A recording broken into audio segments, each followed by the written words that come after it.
it's not unusual for us to run into somebody where the income they're getting, believe it or not, it's psychic income.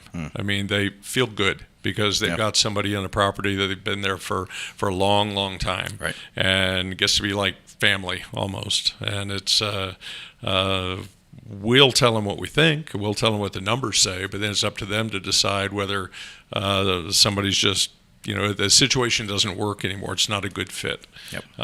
Sometimes there's kind of that Dr. Phil component where you get into a family situation where something isn't working out.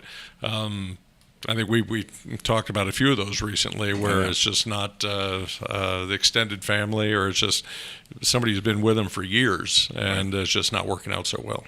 Well, and that's that whole emotional piece of coming into play with a tenant you've had for 10, 15, 20 years. They're a great person. Maybe a couple years go by, you haven't raised the rents. Now, all of a sudden, you're well below market values. Yeah, that's easy to happen. And you're paying for it. Yep.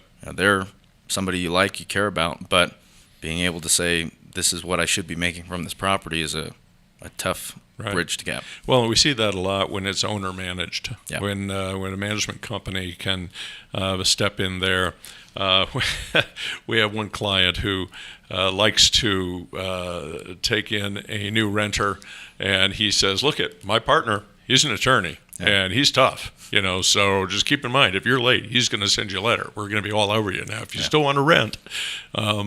Anyway, it's been kind of funny. Good cop, bad cop. Good cop, bad cop. But he's the nicest guy in the world too, and he doesn't want to have to. So he's created this fictional partner that he will bring in if he has to. One of our favorite authors talks about, he's a military guy, but he talks about detaching. Right. And that's something that's very hard for people, especially with real estate, for whatever reason. We see it with stocks also. Somebody says, well, my grandfather gave me, this many shares of General Electric, and I'm never selling it. Yeah. So we say, well, then frame it and put it on the wall in your family room, because that's not an investment. Right. If you can't make it work for you when you need it to work for you. But the same thing with real estate. Yeah. So. And it's funny how that plays into the legacy aspect of Absolutely. real estate passing down through a family. Yep.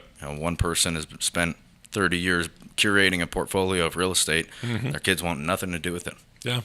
Well, and I was reading an article recently, personal interest, but it was all about grandma's china.